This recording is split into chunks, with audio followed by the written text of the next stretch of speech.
Welcome to the High Adventure Scouting Podcast. This is the source for all things high adventure for scouts, scouters, and anyone else interested in promoting high adventure trips for our youth. You can find all kinds of great high adventure options for your scouts at highadventurescouting.com. We are constantly updating the list of cool trips, and we want your input on your best trip. Welcome, high adventure enthusiasts. We are excited, as always, to highlight high adventure on this edition of the High Adventure Scouting Podcast. Today, we are joined by Liz Hoekwater, Groups and Custom Reservations Manager for the Nantahala Outdoor Center, or better known as the NOC. The NOC is not a BSA high adventure base like we're used to interviewing, but many scout groups will visit their location, which is why we wanted to hear about their program offerings. Liz, thank you for joining us today on the High Adventure Scouting Podcast. Yeah, thanks for having me, Rob. All right. Well, I've been to one of your centers with my troop, so I'm familiar with your operation, but I know there's lots of listeners who want a little more information about your place. So, just starting out, just give an overview of kind of what you guys do, where you're at, location-wise, and then we can just kind of dive deeper into anything that you have going on. Definitely. So that's something that we as a company are looking to identify as well. Kind of who is NOC, because we're a lot, and I think some folks don't realize everything we do. We have whitewater rafting at 7 different rivers in the Southeast in 4 states. We've got restaurants as well as retail locations, and then at our Nantahala River Campus, which was our initial location and our largest location, we also offer zip lining, lake rentals and tours, bike rentals, lodging options, whitewater kayak instruction at our paddling school, and wilderness medicine at Solo Southeast. And so the rivers we raft also include the Pigeon River, which is about 40 minutes or so from Gatlinburg. It's on the North Carolina-Tennessee border. We raft the French Broad, which is about a half hour north of Asheville, the Nolichucky, which is in eastern Tennessee, about an hour north of Asheville, the Ocoee, about an hour east of Chattooga, and the Chattooga River, which is on the border of South Carolina and Georgia, and that's northeast Georgia area, but our outpost is technically in South Carolina. And then our newest location is the Chattahoochee in Atlanta, and just a week or so ago, we also became concessionaires for a Chattahoochee location in Roswell. Wow, there's a lot to unpack there. Yeah. we may have to make separate podcasts down the road on some of these other things. We'll just kind of give an overview today, but boy, there's a lot there. So I'll probably ask you back for some of these other things you have going on, because there's a lot. So, well, what's this is probably obvious, but what's the most popular program or package or something like that you guys do? Yeah, so I'll highlight 2. I think one of coming to the Nantahala, which is what I believe you did. The Nantahala River is a class 2-3 river, so it's great for beginners, but it's also really fun for folks who have rafted many times. The Nantahala is also right on the Appalachian Trail. Appalachian Trail goes right through campus, so sometimes folks will do it before going hiking or after going hiking, or they'll stay with us and do rafting along with other activities. So we've got packages that combine activities, lodging, and meals, or you can create your own package. The other most popular, I would say, for Boy Scout troops is the Chattooga River. It's a wild and scenic river, and I think it's most known for 5 falls in Section 4, and that's 5 Class 4 and 5 rapids that unfold in about a third of a river mile. And so that's kind of a bucket list type of experience for any adult, let alone a scout. And so we've got a number of scout troops who come out. The younger kids do Section 3. The older scouts do Section 4. And then the troops will come year after year after year. Same thing at the Nantahala. We sometimes have troops come and do a one-off trip, but we've got a number of troops who also come every year to us. Great. Great. Yeah, the trip we took, we were associated with our group with Camp Daniel Boone, and we did some backpacking and actually stayed on the AT just up the hill from Nantahala location, and we had and did the whitewater there, which was really cool. It was a great experience. It wasn't crazy for some of the guys who hadn't done it before, and we had my brother-in-law's troop actually stayed at your location for a couple days. So they did a kind of 3 days on the AT. Kind of the center was midpoint, and then they went 3 more days after that. But they kind of got a kind of midpoint, did stuff right there, all the stuff that they have, which is kind of cool. So. Well, let's that since I've been to that location, and I think that's a cool area because it's right on the AT, and there's a lot of stuff that you can do around there. Besides the whitewater, what other things can, let's say, a group or a troop do, or a venturing crew do at that particular location, and if there's other similar locations that do the same thing? Yeah. So, you know, the biggest thing we offer, I think, besides whitewater rafting, is the zip lining. We have two different zip lines, which would be our Zip Line Adventure Park, which is a 600-foot zip in, and then an aerial obstacle course. It has two different levels, one at 20 feet and one at about 40 feet. And then we also have our mountaintop zipline tour, which is our kind of premier, I would say, the best activity besides rafting, potentially, is what most folks would say at the Nantahala. It includes a half-mile mega zip, and just beautiful views and an incredible experience. We also offer both rental mountain bikes and guided mountain biking. That's popular with scouts. We do lake rentals and tours as well, so you can head out on Fontana Lake, all right from that location. All right. Where do most of the crews come from, or troops, or whatever groups? Do they come from kind of the geographic area around of that particular center, or they come from quite a ways away? I would say most troops are, I don't want to say local because they're not, just down the road, but I would say a lot come from places near us: North Carolina, South Carolina, Georgia. Also, a good number of troops from Florida. We do have a troop that comes out somewhat regularly from Texas, and they actually do whitewater kayak instruction. That you can also do at our Nantahala campus. And then I think last year I had a group come down from Ohio, and Illinois and Indiana. We seem to get some Midwestern folks, troops coming down as well. And then, as you mentioned, with Camp Daniel Boone, we get a lot of troops coming either that are staying at Camp Daniel Boone or doing one of the high adventure treks with them. Right. Yeah, they indicated while we were there that they had quite a few groups going in and out of your center. So that was easy for us just to do that.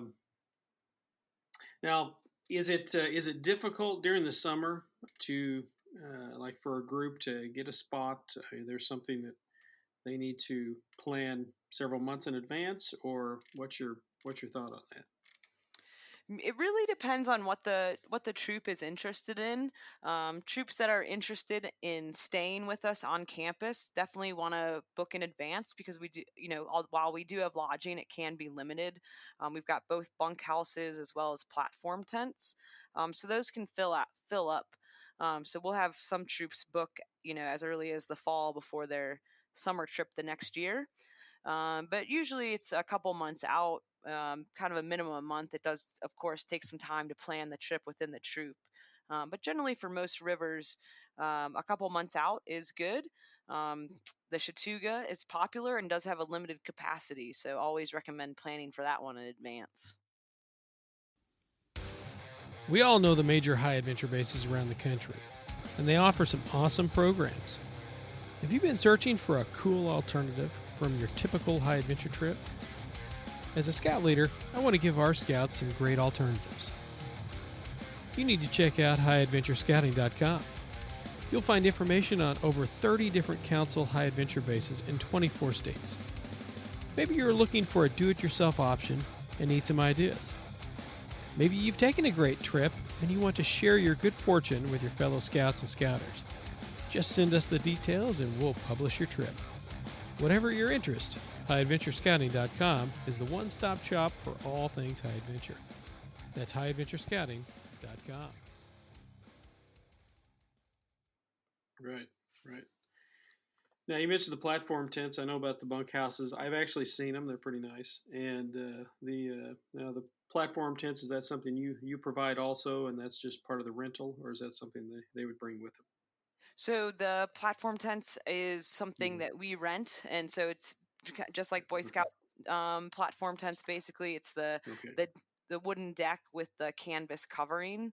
And so some folks do like to bring their own tents, but that's what we've decided kind of is best for us is we provide the platform tents. We have a capacity of about 60 or so in the platform tents. Okay, all right. Yeah, that's our summer camp that we have in the St. Louis area. The big one, they will provide those if you want them, and I think our troop usually uses those every year. It's a lot easier. So, now we've talked about the main North Carolina location, and you've talked about is it Chattooga? Chattooga, right? yep. Chattooga. All right, you got close. The other locations, what's the draw for those other than the whitewater rafting?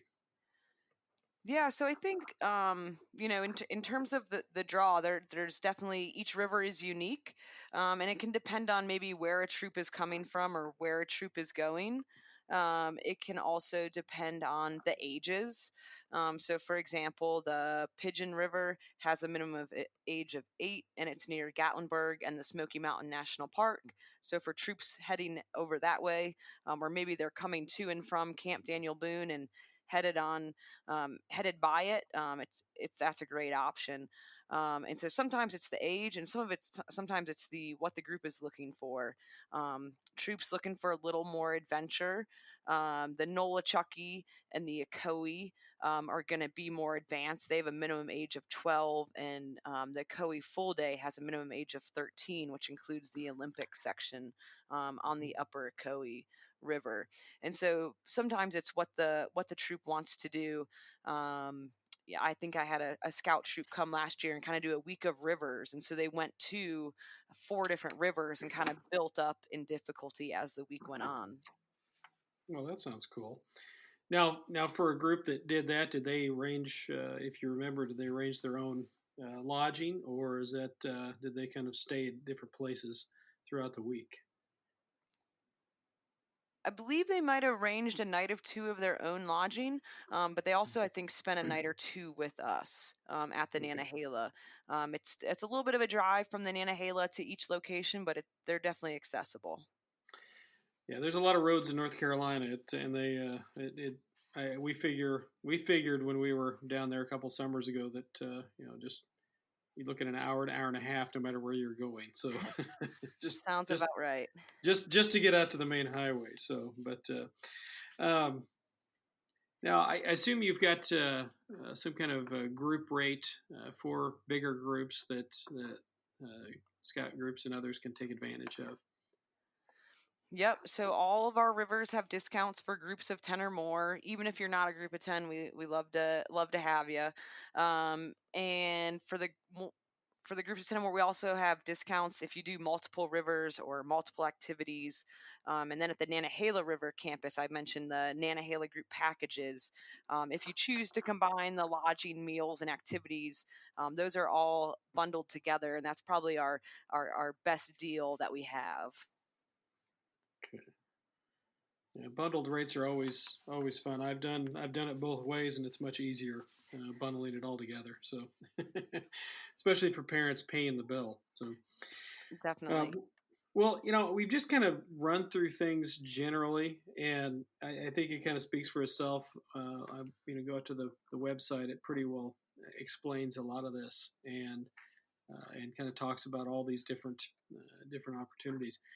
What have I left out? What have we not talked about as a part of your center that you would want scout leaders and that are planning these kind of events to know? Who that's a tough one. I think there's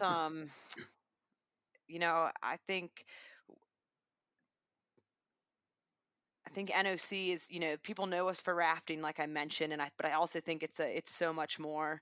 And NOC was founded in 1972. It was initially a hotel and a rafting operation there where the Nantahala and the Appalachian Trail crossed. As I was kind of thinking of things to share today, what I thought was interesting, and I don't know the exact relation here with the Boy Scouts as it is now, but Explorer Scouts were a lot of our first employees. Mm-hmm. Pace and Kennedy's, recruited Explorer Scouts to come work for the NOC. So those were our first employees here.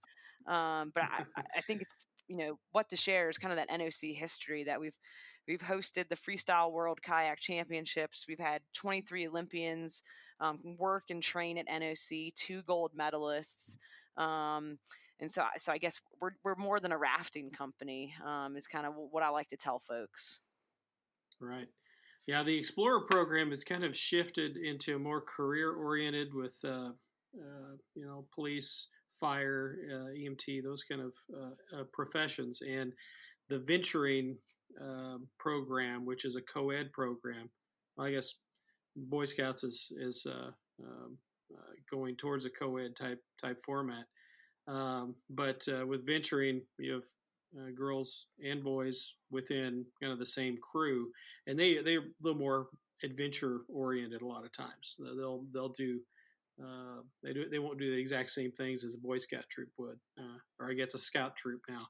So it's that's kind of what it's migrated towards, and that's kind of what the Explorers used to be, and they've changed a little bit. But that's cool to hear that history that you guys have had with Scouts. So, and my vision on high adventure is this: these are the cool trips and cool things that you remember down the road when you get older. Say, I remember doing those neat trips, and that's why we created this website and this podcast and all these things to really encourage troops and crews and other groups to check out these cool options that, frankly, 2 years ago I didn't know the NLC existed because I'd never been over there. So now I do, and I know it's a cool place. So, anything else you want to add? I don't think so. Just thank you for having me. It's been great, and feel free to reach out. Happy to answer any questions anytime. Okay, awesome. Well, Liz, thanks for joining us today. I appreciate it. I want to thank Liz Hoekwater, Group and Custom Reservations Manager, for joining us today. Now, you can get more information on their programs at www.noc.com. That's noc.com. Thanks for joining us today, and remember to tell your friends about this podcast. You can find us online at highadventurescouting.com, on Facebook or Instagram. If you have any questions or ideas for future podcasts, just email us at info@highadventurescouting.com. This podcast and website are independent and not affiliated with any youth organization. Happy high adventure! This has been a production of High Adventure Resources, 2019. All rights reserved.